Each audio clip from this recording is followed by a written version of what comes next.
The Brain and Creativity. This is a part 1 of 2 video lectures reviewing key items from Dr. James Asher's 1993 article entitled Imagination in Second Language Acquisition. While 1993 is quite a while ago, his points are timeless. Our human brain is amazing. One of Asher's first points is that just a small amount of language input can result in virtually unlimited language output. This is based upon Noam Chomsky's theories, and it cheers me up as a language teacher tremendously because it means that my students' language knowledge is not exactly equal to their language input.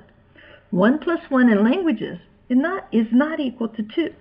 With one subject and one verb, learners can create numerous possible sentences. So, as teachers, we don't have to teach every possible grammar or vocabulary combination because our students' brains can pick up on patterns and can create sentences beyond what we teach them in class. Now, that does not excuse lazy teaching, but I do find this concept freeing because it's not possible for me to teach them every single aspect of English language. But this concept says I don't have to. They still can become quite fluent because they're able to pick up not only on the patterns that we teach them, but on patterns that we don't teach them. I'm sure you've learned elsewhere that all words are abstract. So while we have the word table in English, it is merely a symbol for types of furniture we have agreed to call table. Words are symbols for what we see and feel and hear.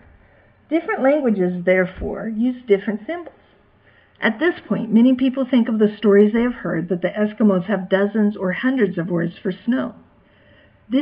And in fact, I've used that story before. However, this is used to explain how cultures that value certain aspects develop more words or symbols for that aspect than others. However, all you have to do is Google something like the myth of snow and the Eskimos, and you'll see that recent research suggests Eskimos have about the same number of words for snow as there are in the English language.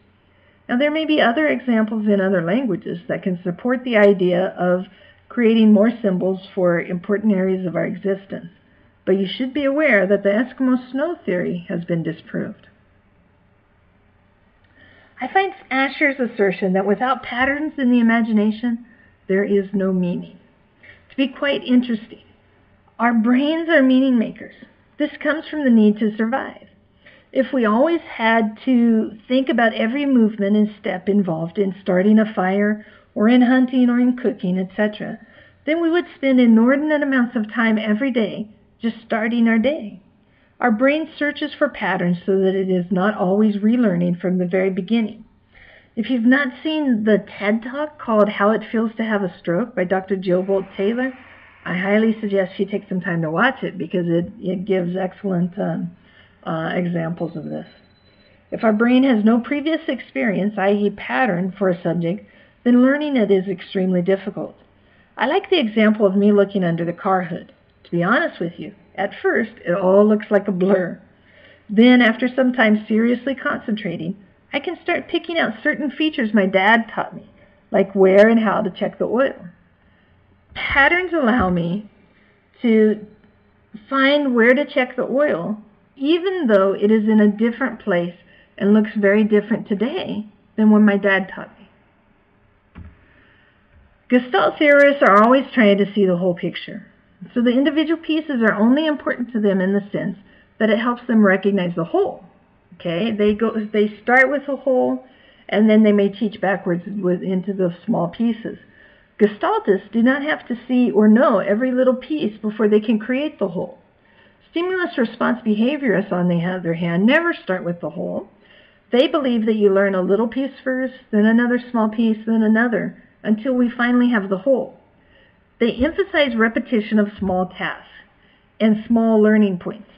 They feel that our brain needs each piece before it can create the whole. Both can be correct, and both can be wrong.